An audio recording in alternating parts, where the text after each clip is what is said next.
नमस्कार, VNM studio से मैं सोनल भारद्वाज आप सभी का वीएनएम टीवी के बुलेटिन में स्वागत करती हूं। देश दुनिया शहर जिले की तमाम खबरों को विस्तार से आप तक पहुंचाएंगे, पर आइए सबसे पहले नजर डालते हैं वीएनएम हेडलाइंस पर। देखते हैं क्या रही आज की सुर्खियां।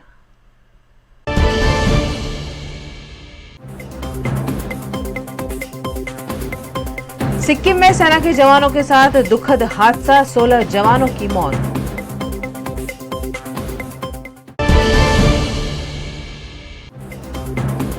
चीनी खिलौनों के आक्रमण से ईडर का खिलौना बाजार बंद होने की कगार पर, सरकार से सहायता की आस।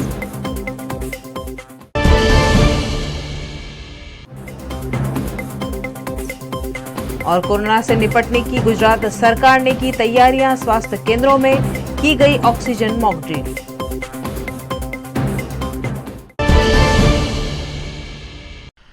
सिक्किम में घटे एक दुखद हादसे में सेना के 16 जवानों की मृत्यु हो गई है, जबकि कई जवान घायल भी हैं। फिर एक बार सेना के जवानों के साथ घटी दुर्घटना की खबर सामने आई है। सिक्किम के जैमा में आज आर्मी का ट्रक खाई में गिर गया, जिसमें 16 जवानों की मृत्यु हो गई है, जबकि 4 घायल हैं।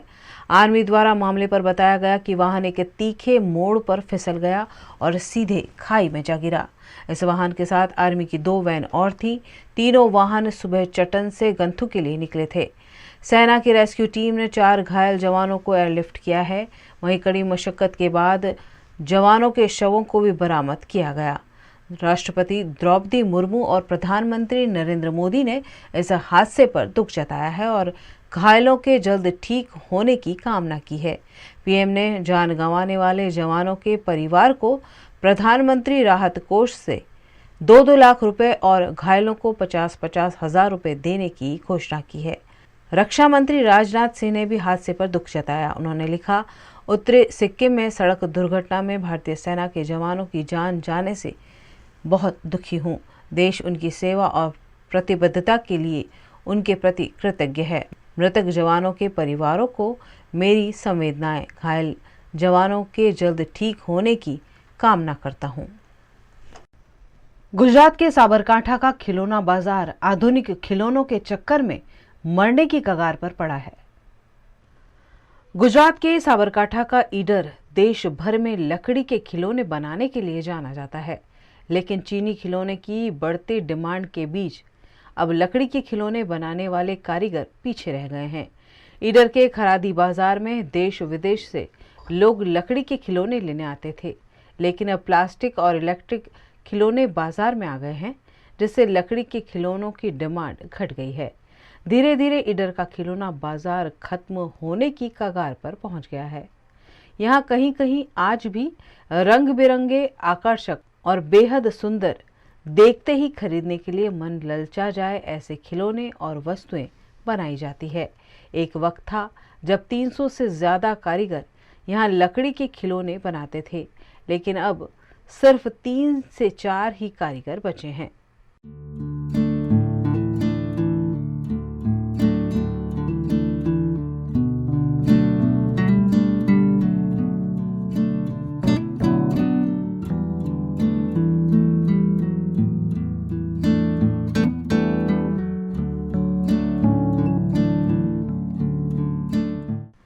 लकड़ी के खिलौने 20 रुपए से लेकर हजारों रुपए में बिकते थे, लेकिन अब लकड़ी के खिलौने का बाजार टूट गया है, जिसकी वजह है चीन से आने वाले सस्ते खिलौने। ऐसे में खिलौने उद्योग से जुड़े हुए लोग सरकार से सहायता की आस लगा रहे हैं। 40 वर्ष जूनी पुराणु रमकड़ा बजार है અને 40 વર્ષથી વેપાર ધંધો અંદર આ દુકાનો 15 દુકાનો હતી, 15 માની આજે 2 દુકાન રહી છે અને 40 વર્ષથી અહીંયા ધંધો રમકડા બજારનો ચાલતો હતો અને પ્રવાસ અને જાત્રાળુઓ માણસ બહુ આવતું હતું અને પર્યટન પણ આવતું હતું અને પર્યટન વિભાગ પણ જાત જાતના અને ભાત ભાતના રમકડા લઈ જતા હતા અને અહીંયા પ્રખ્યાત આગળ બી જઈ અને લોકો લેવા આવતા હતા અને અત્યારે ઈડાની અંદર ચાઇના આઈટમ આવી એટલે થોડોક ધંધો ડાઉન થયો અને ચાઇનાનું પ્રોત્સાહન ઉપરથી રમકડા માર્કેટ વધી ગયું અને તેથી ઉપાડ વધારે છે અને અત્યારે થોડોક ધંધો ડાઉન થઈ ગયેલો છે, પણ થોડોક પણ અત્યારે બે દુકાન રહી છે રમકડાની બજારની અંદર અને થોડો પણ અત્યારે વિકાસ ચાલી રહ્યો છે, પણ આને વધારવા માટે થોડો જો ગવર્મેન્ટ થોડો સહયોગ આપે તો આગળ આપણો ધંધો વિકસી જાય। अगर सरकार ने इन कलाकारों की सहायता नहीं की तो गुजरात से एक और कला हमेशा के लिए खत्म हो जाएगी। कोरोना की संभावित स्थिति को ध्यान में रखकर राज्य सरकार द्वारा आज गुजरात के सभी स्वास्थ्य केंद्रों में ऑक्सीजन मॉक ड्रिल का आयोजन किया गया। चीन से लगातार आ रही कोरोना की तस्वीरें और वीडियो देश दुनिया को डरा रहे हैं। देश दुनिया में अब लगातार कोरोना का खतरा बढ़ता जा रहा है। कई वेस्टर्न कंट्रीज में कोरोना केस में अचानक इजाफा देखने मिला है, जिसके बाद भारत भी अलर्ट मोड पर है। देश के प्रधानमंत्री नरेंद्र मोदी ने भी कल इस मामले एक उच्च स्तरीय बैठक ली थी, जिसके बाद राज्यों को अलग अलग गाइडलाइन दिए गए हैं। उन्हीं में से एक गाइडलाइन के तहत गुजरात के वडोदरा शहर में ऑक्सीजन प्लांट का जायजा लिया गया। इंचार्ज आरएमओ डॉक्टर जागृति चौधरी ने ऑक्सीजन प्लांट को कार्यरत कर ऑक्सीजन प्लांट की क्षमता इत्यादि को जांचा। सरकार के आदेश अनुसार ऑक्सीजन प्लांट समेत की सुविधाओं को चाक चौबंद किया जा रहा है, ताकि आने वाले कोरोना के संभावित खतरे से निपटा जा सके। प्लान तो पहले से लगा था कि पर अभी ऐसा है कि शायद कोरोना के पेशेंट बढ़ सकते हैं, तो सरकार का ऐसा गाइडलाइन है कि आज फ्राइडे को ऑक्सीजन की मॉक ड्रिल करके सब तैयारी की रूप ये करना है। हमारे पास एसएसजी हॉस्पिटल में 20,000 की 2 ऑक्सीजन लिक्विड टैंक है प्लस 7 ऑक्सीजन प्लांट है, तो oxygen tank is enough for all patient. पर आज बट ये जो 7 प्लांट है वो भी ज़रूरत पड़ने से चालू कर सकते हैं, तो इसी भाग से आज 9 बजे से हमने सब प्लांट चालू कर दिए हैं। दुनिया के कई देशों में कोरोना संक्रमण फिर एक बार बढ़ा है। केंद्र सरकार ने भी राज्यों को अलर्ट रहने के निर्देश दिए हैं। राज्य सरकार द्वारा कोरोना की संभावित स्थिति को ध्यान में रखकर तैयारियां शुरू करने के आदेश दे दिए गए हैं। इसी के तहत वडोदरा के गोत्री हॉस्पिटल में भी ऑक्सीजन मॉक ड्रिल का आयोजन किया गया। गोत्री हॉस्पिटल में 13,000 लीटर से ज्यादा मेडिकल ऑक्सीजन प्रति मिनट उत्पादन किया जा सके, ऐसे 7 ऑक्सीजन प्लांट फिलहाल गोत्री हॉस्पिटल में कार्यरत है। हमारे हॉस्पिटल में कोरोना के लास्ट वेव के बाद से ही ऑक्सीजन की पूरी तैयारी की ही गई है। पहले भी चालू थी और अभी भी चालू है, जिसके अंतर्गत हम लोग मॉक ड्रिल करते हैं। मॉक ड्रिल यानी ऑक्सीजन पीएसए प्लांट से चालू करना, लिक्विड ऑक्सीजन टैंक से चालू करना और हमारे सिलेंडर्स की भी भरपाई है कि नहीं वो देखना। हम प्लांट्स चालू करते हैं, उसका ऑक्सीजन एकदम एंड पॉइंट तक पेशेंट की तरफ पहुंच रहा है कि नहीं, प्रॉपर प्रेशर की मात्रा है कि नहीं, वो सारा मेजर किया जाता है, क्योंकि ये प्रिपेयर्डनेस बहुत ज़रूरी है। कभी भी ये कोविड का महामारी फिर से शुरू हो सकता है और अभी जब से सरकार से हमें लेटर मिला है कि हमें पूरी तरह से फिर से प्रिपेयर्डनेस करना है हमारे बाकी सारे नेबरिंग कंट्रीज़ को देखते हुए, जहाँ पे ये प्रॉब्लम फिर से चालू हुआ है कोविड का, तो आज हमने फिर से वो मॉक ड्रिल किया है, जिसके अंतर्गत हमने सारे ऑक्सीजन प्लांट्स चालू किए हैं, पीएसए प्लांट चालू कर दिए हैं। उसका प्रेशर मेजर किया जा रहा है, उसकी प्योरिटी मेजर की जा रही है और लगभग 6-8 घंटे तक हम ये मॉक ड्रिल चलाएंगे और देखेंगे कि एंड पॉइंट तक ऑक्सीजन जहाँ पर पेशेंट को डिलीवर होता है वहाँ तक पेशेंट को ठीक मात्रा में, ठीक प्योरिटी में और ठीक प्रेशर में ऑक्सीजन मिल रहा है कि नहीं। एंड ये लगातार जो कंटिन्यूसली हम घंटों घंटों चलाते हैं उसमें ये देखा जाता है कि ऑक्सीजन की कोई कमी नहीं होनी चाहिए और पूरी मात्रा में अवेलेबल रहे।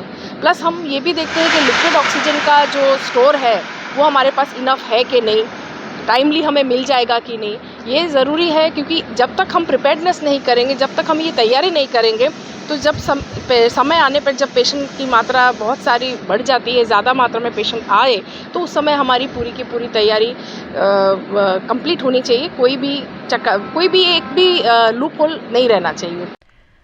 देश भर में बढ़ते जा रहे कोरोना संक्रमण के बीच गुजरात के सूरत में कोरोना संक्रमण रोकने की तैयारियां शुरू कर दी गई है। गुजरात राज्य सरकार से दिशा निर्देश मिलने पर सूरत के सिविल अस्पताल में तैयारियां की जा रही है। सूरत के नए सिविल अस्पताल में 250 वेंटिलेटर तैयार रखने की सूचना दी गई है। नए सिविल अस्पताल में कोविड वार्ड तैयार किया जा रहा है। यहां वेंटिलेटर शुरू कर जांच की जा रही है ताकि कोरोना संक्रमण बढ़ने की स्थिति में इन्हें इस्तेमाल किया जा सके। कोरोना की दहशत के बीच सूरत में वैक्सीनेशन में बढ़ोतरी हुई है। बूस्टर डोज लेने के लिए वैक्सीनेशन सेंटर पर लोगों की कतारें लग गई है। सैकड़ों की संख्या में रोजाना लोग वैक्सीन का तीसरा डोज ले रहे हैं ताकि कोरोना संक्रमण से बचा जा सके। सूरत की म्युनिसिपल कमिश्नर शालिनी अग्रवाल ने इस मामले अपनी प्रतिक्रिया दी है। भारत सरकार और गुजरात सरकार की कोविड की गाइडलाइंस के मुताबिक સુરત મહાનગરપાલિકા તરફથી તમામ પ્રકારની કામગીરી કરવામાં આવી રહી છે।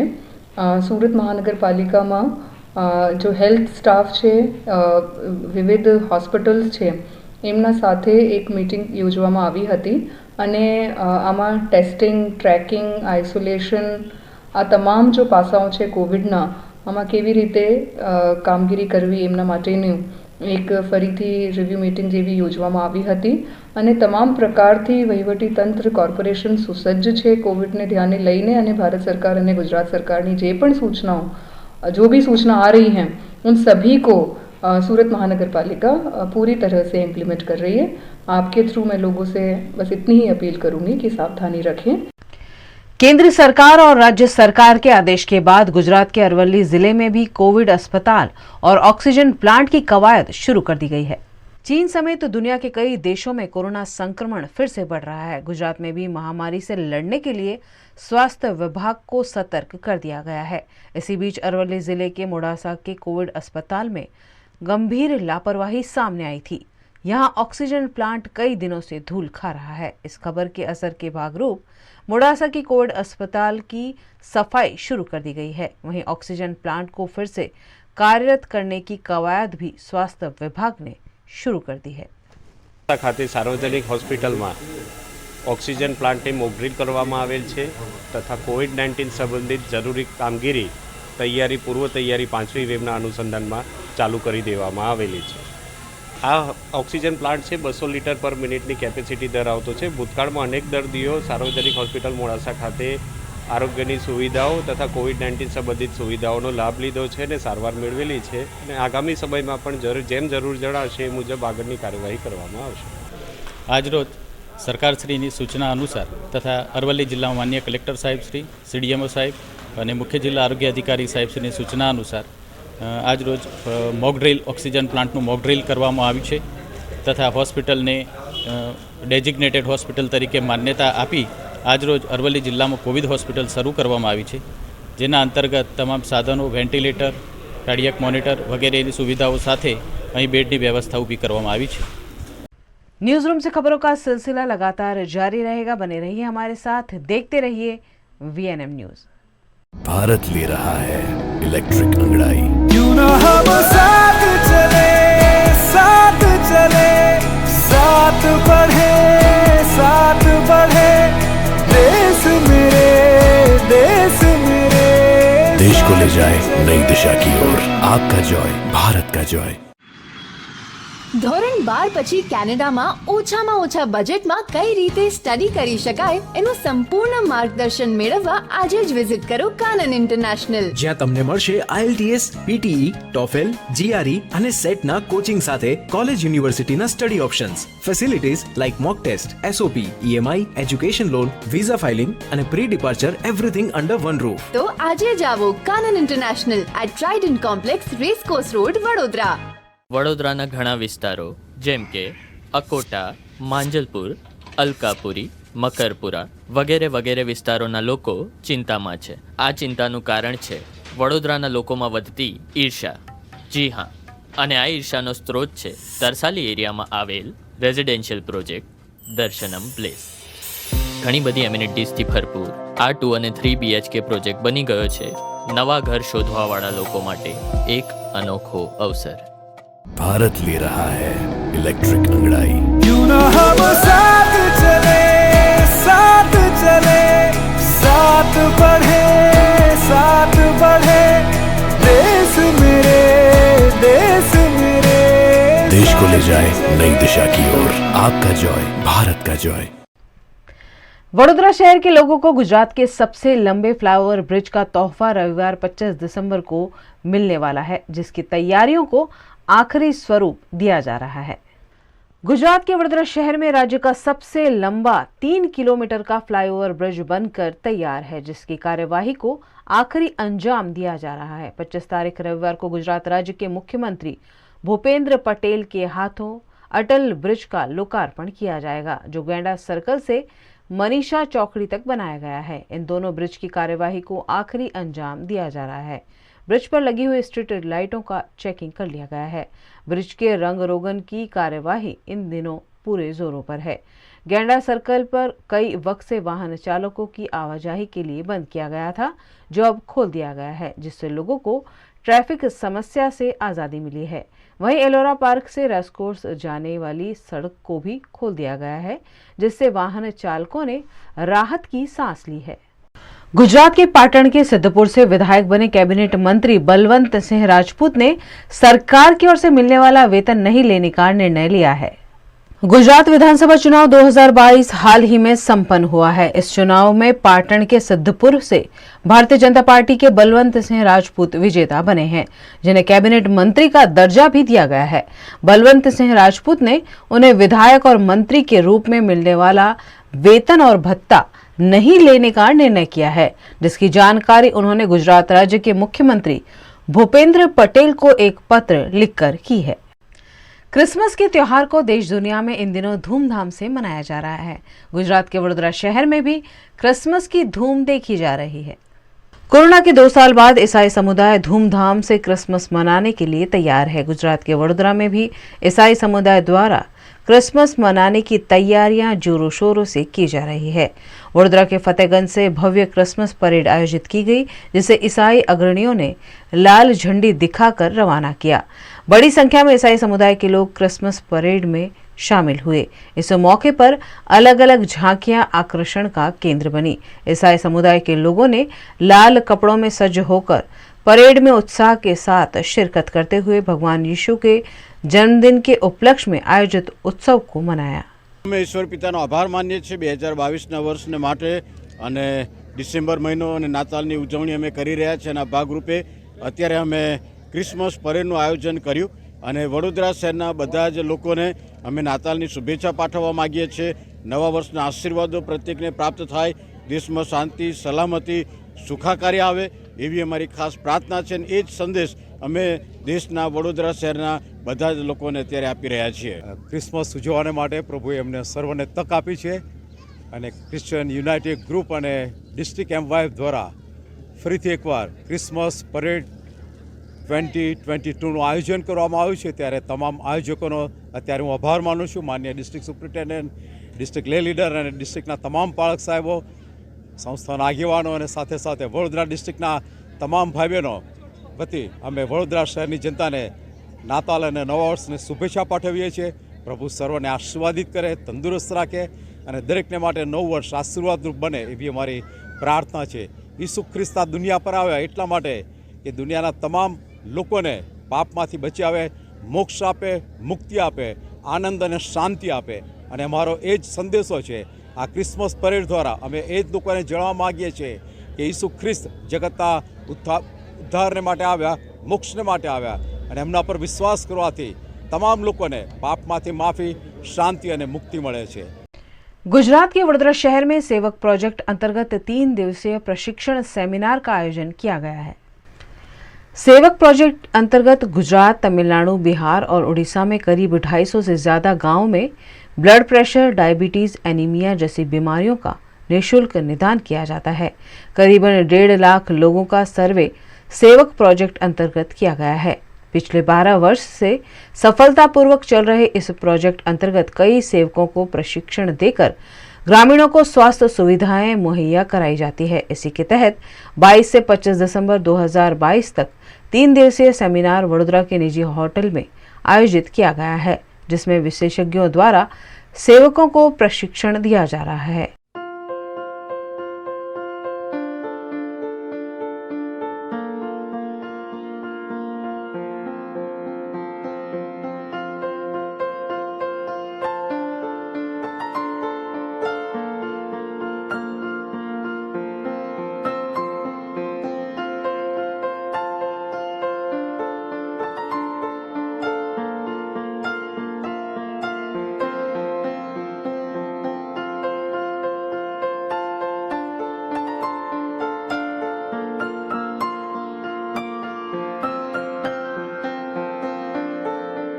इस मौके पर सेवक के चेयरमैन और फाउंडर ठाकुर जी पटेल, MSU के VC doctor Vijay Kumar Shrivastava, Vadodara IMA president doctor Mitesh Shah, surgeon doctor Sheetal Mistry, doctor Raman Damor, doctor Vijaya Jain, doctor Rahul Jindal ने उपस्थित रहकर विभिन्न बीमारियों के ऊपर किए गए सर्वे पर प्रकाश डाला। ये सेवक प्रोजेक्ट है, 12 साल से चल रहा है और एनुअली हम सब सेवक को इधर बुलाते हैं। बड़ौदा में सेवक है हमारे बिहार में, तमिलनाडु में, उड़ीसा में और गुजरात में। हमने क्या किया है, एक एक ज़िला को लिया है, उसमें एक गांव लिया है और गांव को एक लड़का या लड़की को ट्रेन किया है हेल्थ केयर में। तो वो लोग घर पे जाके ब्लड प्रेशर और डायबिटीज़ का स्क्रीनिंग करते हैं और इन्फॉर्मेशन देते हैं कि टॉयलेट क्यों इम्पोर्टेंट है। वो और जो नरेंद्र भाई का जो स्कीम्स है वो सब स्कीम के लिए गांव वालों को इन्फॉर्मेशन देते हैं। उससे क्या होता है कि लोग स्कीम्स में अप्लाई कर सकते हैं, हेल्थ केयर में अप्लाई कर सकते हैं, इंश्योरेंस ले सकते हैं। लेकिन हमारा मेन एम है कि गांव लोगों का स्वास्थ्य कैसे इम्प्रूव करने का है, कैसे उनको हेल्दी रखने का, कैसे काम पे रखने का। इसलिए हम ये 4 दिन का प्रोग्राम रखते हैं हर साल, उनको रिफ्रेशर ट्रेनिंग देते हैं। સેવક પ્રોજેક્ટ એક પ્રોજેક્ટ એવું છે કે જે ગામમાંથી અમે બધા ગુજરાતના 33 જિલ્લાઓમાંથી સિલેક્ટ કરીએ છીએ લોકોને અને ગામમાંથી જ સિલેક્ટ કરીએ છીએ બાળકોને કે જેથી એ ગામની અંદર ઘર ઘર સ્ક્રીનિંગ કરે ડાયાબિટીસ, બ્લડ પ્રેશર, હિમોગ્લોબિનનું અને ત્યાંની જે કિશોરીઓ જે હોય છે કન્યા જે 14 વર્ષથી માંડીને 40 વર્ષના જે મહિલા લગીને હોય છે એ લોકોનું HBનું પણ સ્ક્રીનિંગ કરે છે જેથી HBના કારણે કેવું છે કે ભાઈ જે લોહીના કુપોષણના લીધે ઘણી બધી કન્યાઓ નાની ઉંમરે પરણી જાય છે, પરિણીત થાય છે અને જેનાથી લેબરના સમયે એ ગુજરી ના જાય એનું પણ ધ્યાન રાખવામાં આવે છે। અને આ સ્ક્રીનિંગમાં કેવું છે કે દર 3 મહિને આ લોકો ફરીથી આયનનું સ્ક્રીનિંગ પણ કરે છે જે શાળાઓમાં જઈને બધી તમામ કન્યાઓને સ્ક્રીન કરે છે। આમાં નાની ઉંમરની લગ્ન કરાવવામાં આંકડામાં છે ને અત્યારે 4000થી વધુમાં છે અને દાહોદ જિલ્લામાં સૌથી વધુમાં આ નાની ઉંમરમાં લગ્ન કરાવવાનું પ્રથા ચાલે છે। આમાં કેવું છે કે જો નાની ઉંમરમાં લગ્ન કરાવવાનું કેવું છે કે એ લોકો ઘણા બધા કેવું સરકારથી માહિતી છુપાવે છે, 21 વર્ષના થઈ ગયા ના હોય અને લગ્ન કરાવી દે છે અને દાહોદમાં આ પ્રથા ક્યારથી ચાલે છે અને જેના કારણે કેવું છે કે ઘણી બધી છોકરીઓ હિમોગ્લોબિનના કારણે ગર્ભવતી મળે છે અને એના લીધે ગોળીઓના લીધે અને ઓપરેશનમાં કોમ્પ્લિકેશન્સ થાય છે અને એ કોમ્પ્લિકેશનના કારણે પણ કેવું છે કે મહિલાઓ ગુજરી જાય છે। जगत गुरु शंकराचार्य शारदा पीठ द्वारका के स्वामी सदानंद सरस्वती जी महाराज का गुजरात के वडोदरा में आगमन हुआ, जहां भक्तों द्वारा उनका भव्य स्वागत किया गया। द्वारका के शारदा पीठ के नवनियुक्त जगत गुरु शंकराचार्य स्वामी सदानंद सरस्वती जी महाराज गुजरात के वडोदरा आए, जहां छाणे स्थित वडोदरा के प्रवेश द्वार पर भक्तों और अनुयायियों द्वारा उनका भव्य स्वागत किया गया। इस मौके पर भव्य शोभा यात्रा भी आयोजित की गई, जो वडोदरा के विभिन्न राजमार्गों से गुजरी। जगह जगह पुष्प वर्षा कर जगत गुरु शंकराचार्य का अभिवादन और स्वागत भी किया गया। बड़ौदा वासियों ने बहुत स्वागत किया और उनकी बड़ौदा की जो प्रसिद्धि थी संस्कार की नगरी, धार्मिक नगरी, उन्होंने वह सिद्ध किया। आप सबने स्वागत करके अपने संस्कार और संस्कृति का पोषण किया है। यही भारत की संस्कृति है।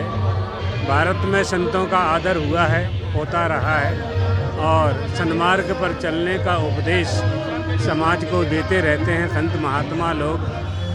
हम चाहते हैं कि हम भारतवासी राष्ट्र की सेवा और यदि हम हिंदू हैं तो हम हिंदुत्व और हिंदू धर्म की सेवा। भारतीय जनता पार्टी के नेताओं और वडोदरा के अग्रणी नागरिकों द्वारा भी शंकराचार्य का भक्ति भाव से स्वागत करते हुए उनका अभिवादन किया गया। इस मौके पर विधायक बालकृष्ण शुक्ल, पूर्व विधायक Jitu Sukhadia, mayor केयू Rokadia, deputy mayor Nanda Joshi, स्थायी समिति चेयरमैन डॉक्टर हितेंद्र पटेल, सिंधी अग्रणी सन्मुख ज्ञानचंदानी की उपस्थिति रही। हमारे लिए, पूरे बड़ौदा के लिए बड़े सौभाग्य की बात है कि आज शंकराचार्य जी यहाँ उपस्थित, सदानंद सरस्वती जी और उनकी नगरचर्या चालू हो रही है, चालू हो गई। आप देख रहे हैं कि पूरा नगर यहाँ आ गया है और मैं आपके माध्यम से सभी बड़ौदा वासियों को विनती करता हूँ कि कल गंगोत्री पार्टी प्लॉट पर जब उनका आखिर वचन आप सभी आइए और उनके आखिर वचन पाइए। आज जगत गुरु शंकराचार्य जी, श्री सदानंद जी हमारे शहर में प्रथम बार एक विरुद्ध प्राप्त करने के बाद पधार रहे हैं।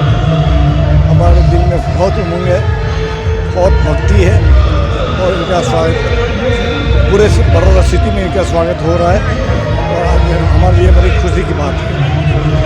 हम उनका स्वागत करते हैं और धर्म के लिए हिंदुस्तान अभी धर्म के आधार पर राजनीति चलेगी और देश अपना महान बनेगा, ऐसे इनके आशीर्वाद हमें प्राप्त हो, ऐसा हम चाहते हैं। धर्म नगरी, कला नगरी एवं संस्कारी नगरी में वडोदरा की जो पावन धरा है, उसी पर जगत गुरु शंकराचार्य श्री महाराज सदानंद सरस्वती जी आज अपने कर कमलों से यहाँ आशीर्वादन और सब जो नगर यात्रा है उसमें शुरू से दोपहर से छानी उत्तर दिशा से उनका प्रवेश हुआ है। साथ ही में अभी जिस प्रकार से कीर्ति स्तंभ से एक शोभा यात्रा का आगे का रूट है, वहाँ कॉरपोरेशन की टीम की ओर से साथ में ही माहेश्वरी समाज, गायत्री परिवार, स्वाध्याय परिवार, स्वामीनारायण परिवार, अलग अलग जो परिवार है, जो सर्वधर्म संभाव की एक एकता से यहाँ एक खूब बड़ी संख्या में उनका सम्मान होने जा रहा है। और हिंदू रक्षक कहा जाता है, उनका जब वडोदरा शहर में आगमन है आज और कल 2 दिन उनका आशीर्वचन भी मिलने वाला है। कल 23 तारीख शाम को गंगोत्री जो पार्टी प्लॉट है समा उर्मी स्कूल के सामने, वहाँ सब नगर जन को भी हम निमंत्रण दे रहे हैं। गुजरात के वडोदरा की एमएस यूनिवर्सिटी की कॉमर्स फैकल्टी में महिला टीचर के साथ अभद्र व्यवहार का मामला सामने आने पर कार्यवाही की मांग की गई है।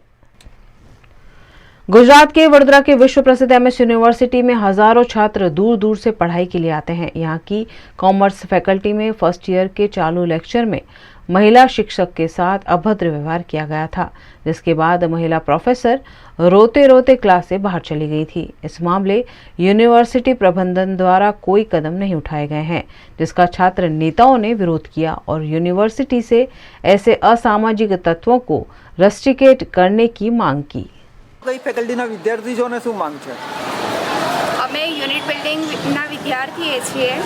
ગઈકાલે જે યુનિટ બિલ્ડિંગ ખાતે ઘટના બની છે એ બહુ શરમજનક છે, જેની અંદર અમુક સ્ટુડન્ટો દ્વારા અટેન્ડન્સ શીટમાં અસામાજિક ચિત્રો દોરીને મેડમને બતાવવામાં આવ્યા છે, જેની અંદર મેડમ રડીને બહાર નીકળી ગયા હતા। હવે ટૂંકમાં એટલું જ કહી શકાય કે અહીંયા મેડમની સુરક્ષા નહીં તો અમારી સુરક્ષાનું શું? શું માંગ છે તમારી? ટીન સર દ્વારા આના ઉપર કડકથી કડક પગલાં લેવા છે। અમે અહીંયા યુનિટ બિલ્ડિંગના ફેકલ્ટીના વિદ્યાર્થીઓ છીએ। અહીંયા ગઈકાલે જે ઘટના બની છે, વિદ્યાર્થીઓ દ્વારા અમુક વિદ્યાર્થીઓ દ્વારા ક્લાસ સુપરવાઇઝર મેડમને અટેન્ડન્સ શીટમાં વિચિત્ર પ્રકારના ચિત્રો દોરીને મેડમને બતાવવામાં આવ્યા અને મેડમે ચિત્રો જોઈ મેડમ રડીને સ્ટાફ રૂમમાં જતા રહ્યા છે। આવી ઘટનાઓ અમુક વિદ્યાર્થીઓ દ્વારા થઈ રહી છે, તો એ વિદ્યાર્થીઓ મેડમને આવી રીતના હેરાન કરે છે, તો અમારું શું આગળ? एमएस यूनिवर्सिटी की कॉमर्स फैकल्टी के अंदर यूनिट बिल्डिंग पर कल के दिन एक खूब शर्मजनक घटना बनी है, जिसमें एक एफआई के विद्यार्थी ने एक महिला टीचर को एक बीभत्स चित्र बना के उनकी हंसी मस्करी करने की कोशिश की है।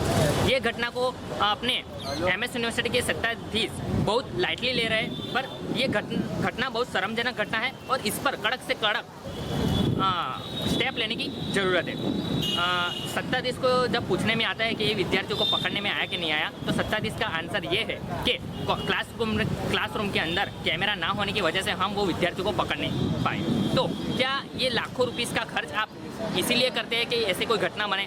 लाखों रुपीस का खर्च कैमरा के पीछे करते हैं, लेकिन जो जगह पे कैमरा होना चाहिए वो जगह पे कैमरा नहीं होते और ऐसी घटना बनती है।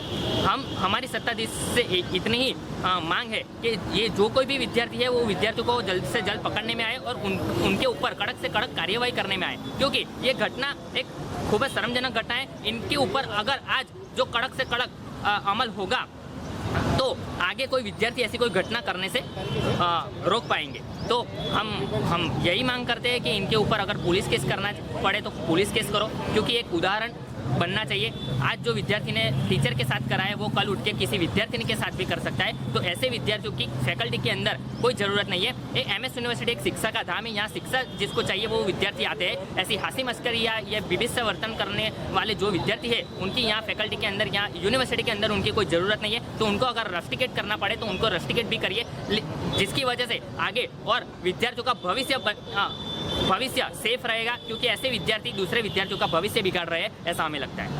घटना कल जो घटी है इसकी खूब बड़ी घटना कहने में आती है, क्योंकि यूनिवर्सिटी के कई वर्षों के बाद ये घटना यूनिवर्सिटी में बनी है, और ये भी कॉमर्स फैकल्टी जो यूनिवर्सिटी की सबसे बड़ी फैकल्टी है। इसके अंदर यूनिवर्सिटी सत्ताधीशों की भी मिसमैनेजमेंट है और यूनिवर्सिटी विजिलेंस का भी मिसमैनेजमेंट है, क्योंकि यूनिवर्सिटी की सबसे बड़ी कॉमर्स फैकल्टी के अंदर जब एग्ज़ाम होती है तब विजिलेंस की सख्त ज़रूरत होती है। और ये जो विद्यार्थी ने जो गुरु समान यानी हमारे टीचर के साथ ऐसी घटना की है, खूब निंदनीय घटना है, और ऐसे विद्यार्थियों पर यूनिवर्सिटी तुरंत एक्शन ले और ऐसे विद्यार्थियों को यूनिवर्सिटी से बाहर निकाले। और दूसरी गुजारिश यूनिवर्सिटी से मैं ये करता हूँ कि यूनिवर्सिटी विजिलेंस को यूनिवर्सिटी नोटिस दे कि कल से यूनिवर्सिटी में जो भी बच्चा आता है उसका आई कार्ड चेकिंग हो, और इसके अंदर जो भी आई कार्ड चेकिंग के दौरान जो भी न्यूसेंस फैलाए उसके ऊपर कायदेसर की कार्यवाही करने में आए। अगर यूनिवर्सिटी ये विद्यार्थी पर एक्शन नहीं ले सकती तो यूनिवर्सिटी लिखित के अंदर लेटर दे दे मुझे, ये विद्यार्थी जिसने हमारे गुरु के साथ ऐसा बिहेव किया है तो उसके ऊपर एक्शन लेने की ज़रूरत है। तो ये एक्शन जो यूनिवर्सिटी नहीं ले सकती तो यूनिवर्सिटी लेटर दे दे मुझे, इसके ऊपर जो भी कायदेसर की कार्यवाही है वो मैं हर्षिल लबारी खुद करूँगा। न्यूज रूम से खबरों का सिलसिला लगातार जारी रहेगा, बने रहिए हमारे साथ, देखते रहिए VNM न्यूज। भारत ले रहा है इलेक्ट्रिक अंगड़ाई। क्यों ना हम साथ चले, साथ बढ़े, देश मेरे, देश को ले जाए नई दिशा की ओर। आपका जॉय, भारत का जॉय। ધોરણ 12 પછી કેનેડામાં ઓછામાં ઓછા બજેટમાં કઈ રીતે સ્ટડી કરી શકાય એનું સંપૂર્ણ માર્ગદર્શન મેળવવા આજે જ વિઝિટ કરો કાનન ઇન્ટરનેશનલ, જ્યાં તમને મળશે IELTS, PTE, TOEFL, GRE અને સેટના કોચિંગ સાથે કોલેજ યુનિવર્સિટીના study options, facilities like mock test, SOP, EMI, education loan, visa filing અને pre departure everything under one roof. તો આજે જ આવો Kanan international at trident complex, racecourse road, Vadodara. વડોદરાના ઘણા વિસ્તારો જેમ કે અકોટા, માંજલપુર, અલકાપુરી, મકરપુરા વગેરે વિસ્તારોના લોકો ચિંતામાં છે. આ ચિંતાનું કારણ છે વડોદરાના લોકોમાં વધતી ઈર્ષા. જી હા, અને આ ઈર્ષાનો સ્ત્રોત છે તરસાલી એરિયામાં આવેલ રેઝિડેન્શિયલ પ્રોજેક્ટ દર્શનમ પ્લેસ. ઘણી બધી એમ્યુનિટીઝથી ભરપૂર આ 2 અને 3 BHK પ્રોજેક્ટ બની ગયો છે નવા ઘર શોધવાવાળા લોકો માટે એક અનોખો અવસર. भारत ले रहा है इलेक्ट्रिक अंगड़ाई। क्यों ना हम साथ चले,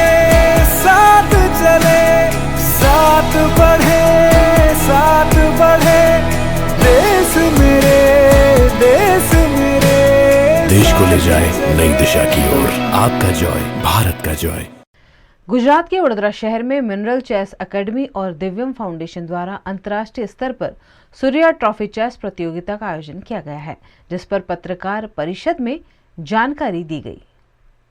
ये प्रेस कॉन्फ्रेंस जो है वो Surya trophy all India FIDE chess tournament के लिए रखा गया है। ये टूर्नामेंट बड़ौदा में बहुत पहले भी हो रहा था, लेकिन सूर्या होटल का सपोर्ट इतना अच्छा है कि ये टूर्नामेंट रेगुलरली आगे भी होती रहे, ऐसा हम चाहते हैं। इस बार सूर्या होटल ने 5 लाख प्राइज़ मनी की ये टूर्नामेंट रखी हुई है, और हमारे बड़ौदा के प्लेयर्स को और गुजरात के प्लेयर्स को इसमें खेल के एक स्टैंडर्ड फीडे रेटिंग मिलेगा जो वर्ल्ड वाइड अप्रूवल होता है। ये टूर्नामेंट जो है वो होटल सूर्या में ही आयोजन किया गया है। उसमें कुल 5 लाख रुपीज़ के प्राइजेज़ रहेंगे, जिसमें जो विनर बनेगा उसको 7,500 रुपीज़ का प्राइजेज़ मिलेगा। और इस टूर्नामेंट्स में ऑलरेडी 2 इंटरनेशनल मास्टर ने रजिस्टर्ड करवा दिया है, जिसमें राहुल संगमा और हेमल गोसाई जो दिल्ली के हैं वो खेलने वाले हैं। चेस टूर्नामेंट सूर्या ट्रॉफी, यहाँ पे 150 बच्चे खेलने वाले हैं और एंट्रीज आ रही है। पहले भी सूर्या ट्रॉफी चल रही थी 25 साल से और आगे बढ़ती रहेगी। पहले ये गुजरात लेवल पे चल रहा था, अब now we are on international level, national level. इसके मेन हमारे जो सपोर्टर्स है AICF के वाइस प्रेसिडेंट भावेश भाई पटेल, बड़ौदा चेस एसोसिएशन के मुकुंद भाई भट्ट, मिनरल चेस एकेडमी में पृथ्वीराज सर और हमारे दीपेश भाई जो दिव्यम फाउंडेशन के अध्यक्ष है।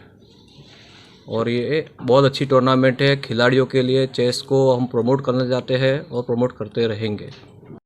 गुजरात के वडोदरा में स्वच्छता की बड़ी बड़ी बातों के बीच जहां तहां गंदगी के ढेर तो नजर आ ही जाते हैं। गुजरात के वडोदरा शहर में अमित नगर से समा सांवली जाने वाली सड़क पर ब्रिज बनाया गया है, लेकिन इस ब्रिज की स्थिति ठीक नहीं है।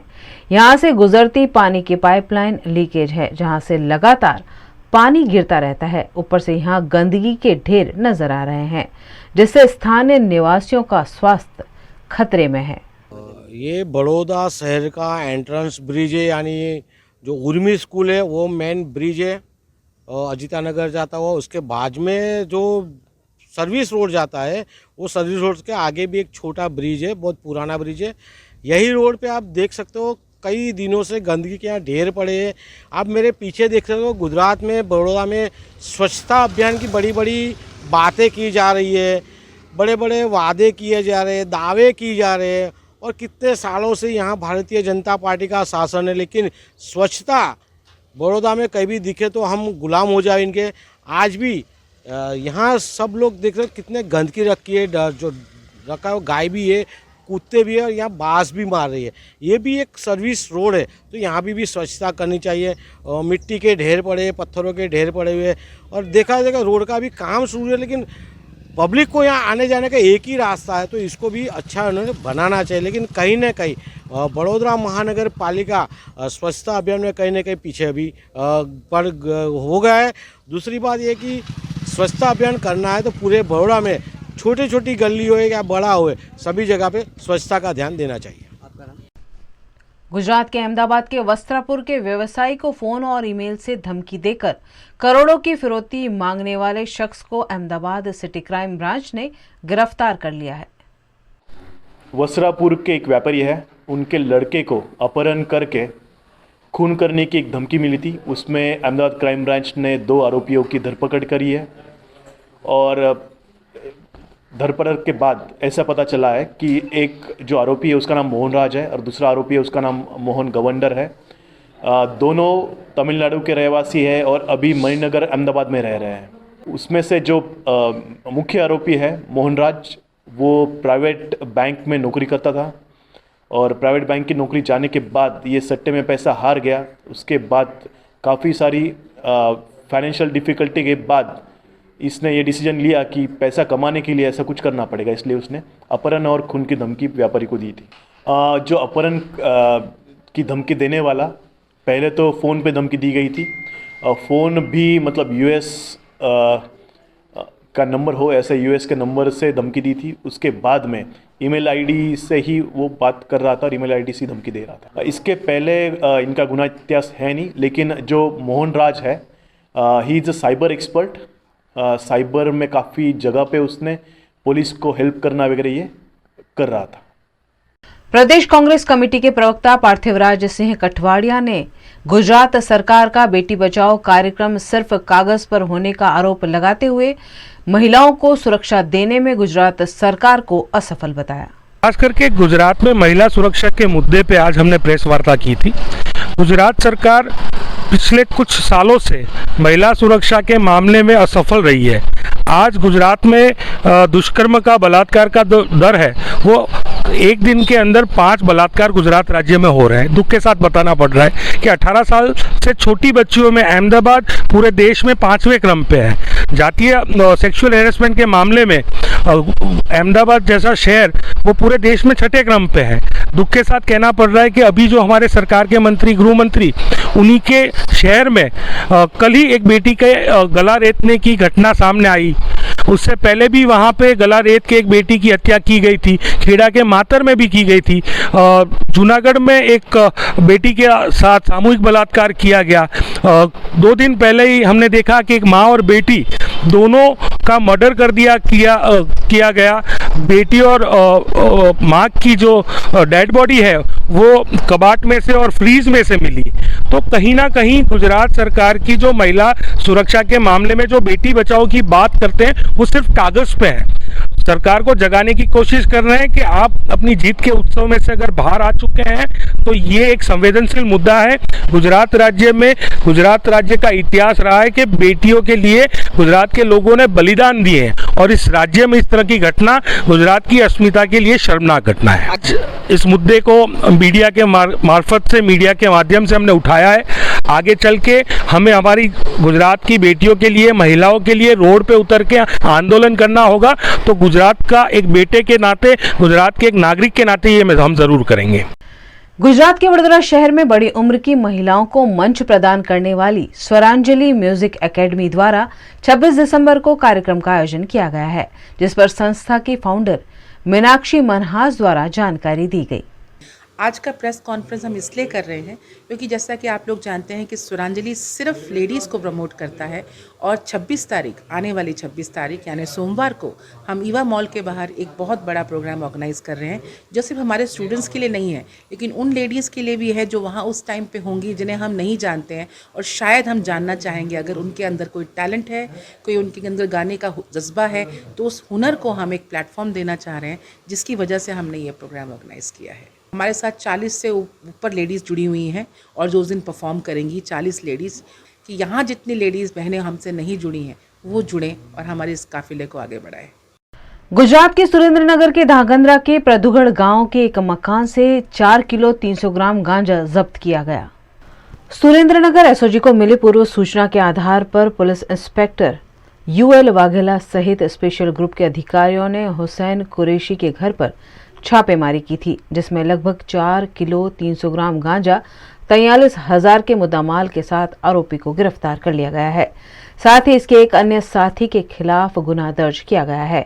यह गांजा किसको बेचा जाता था, उसकी तफ्तीश फिलहाल पुलिस कर रही है। गुजरात के भावनगर में चीन से आए कोरोना संक्रमित व्यापारी की बेटी भी संक्रमण का शिकार हो गई है।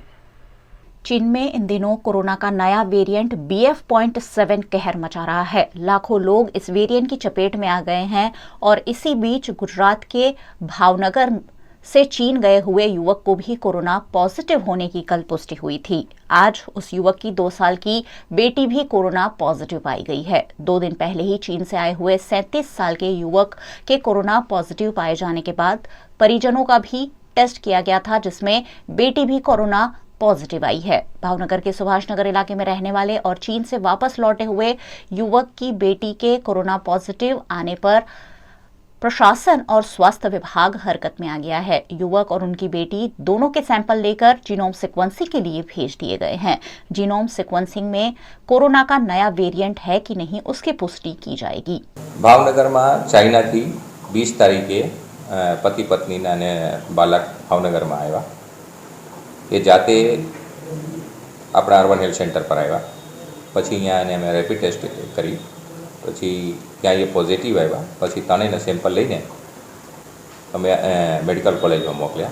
एमांथी एने फादर ना बालक जे छे ए बंने पॉजिटिव आव्या छे अने मैडम छे ए नेगेटिव छे। एने होम आइसोलेशन में राख्या छे अने एने सरकार ने प्रोटोकॉल मुजब दर 3जो दिवसे जेने बाइट छे एने टेस्ट करवामां आवशे अने कॉन्टेक्ट ट्रेसिंग जेटला जे छे एने जेने साथे एरपोर्ट थी घरे आव्या एने पण टेस्टिंग ने बधा करवामां अने पछी जे एरपोर्ट में एने साथे को पेसेंजर हता ए एरपोर्ट ऑथोरिटी ने जाण करवामां आवशे। प्रधानमंत्री किसान सम्मान निधि योजना का महत्तम लाभ लेने के लिए सरकार ने KYC को अनिवार्य किया है। ऐसे में दाहोद के लाभार्थियों को जल्द से जल्द KYC करा लेने का आह्वान किया गया है। प्रधानमंत्री किसान सम्मान निधि योजनाना 13મા હપ્તાનો લાભ લેવા માટે સરકારશ્રી દ્વારા KYC ફરજિયાત કરવામાં આવેલું છે। KYC કરવા માટે લાભાર્થીએ નજીકના CSC કેન્દ્ર અથવા ગ્રામ પંચાયત ખાતે પોતાની થંબ ઇમ્પ્રેશન આપી અને મોબાઈલ ઉપર જે OTP આવે તે નાખી અને KYC કરવાની પ્રક્રિયા છે। તેના માટે જિલ્લાના લાભાર્થીઓ નજીકની ગ્રામ પંચાયત અથવા CSC કેન્દ્રનો સંપર્ક કરી શકે છે। જો આ KYC સમય મર્યાદામાં નહીં કરવામાં આવે તો 31/12 પછીથી લાભાર્થીઓને જે આવનારો જાન્યુઆરી માસમાં 2000નો લાભ ચૂકવવામાં આવનાર છે તે મળવાપાત્ર રહેશે નહીં. જો કોઈ લાભાર્થી કામગીરી અર્થે અન્ય જિલ્લામાં ગયેલ હોય તો તેઓ પણ પોતાનું ઈ-કેવાયસી એ જ જિલ્લાના નજીકની કોઈ ગ્રામ પંચાયત અથવા CSC કેન્દ્ર ખાતે આધાર કાર્ડ અને મોબાઈલ લઈ અને જશે તો ઈ-કેવાયસીની કામગીરી ત્યાંથી પણ થઈ શકે છે. માટે જે લાભાર્થીઓ આ જિલ્લાની બહાર કામગીરી અર્થે ગયેલા હોય તેઓ પણ પોતાનું ઈ-કેવાયસી જે તે જિલ્લાની નજીકની ગ્રામ પંચાયત અથવા CSC કેન્દ્રનો સંપર્ક સાધી અને કરાવી લે. જો ઈ-કેવાયસી અંગે જિલ્લાના કોઈપણ લાભાર્થીને કોઈ અગવડ પડે તો એ અમારી ખેતીવાડી શાખાના એક મોબાઈલ નંબર આપને આપું છું 82 004 500 50091 એના ઉપર संपर्क કરી શકે છે. उत्तर प्रदेश के रायबरेली के उच्चाहार तहसील के महावीरपुरवा में शारदा नहर के कटान के कारण किसानों की फसल जलमग्न हो गई. उत्तर प्रदेश के उच्चाहार में स्थित NTPC तापीय विद्युत परियोजना के लिए शारदा नहर से पानी जाता है. इस नहर में आज सुबह 4:30 बजे के करीब कटान होने से पानी खेतों से होते हुए गांव में घुसने लगा. ग्रामीणों के विरोध पर तहसीलदार मौके पर पहुंचे और कटान को बंद कराया गया. साथ ही नहर की सफाई कराने का आश्वासन भी दिया गया.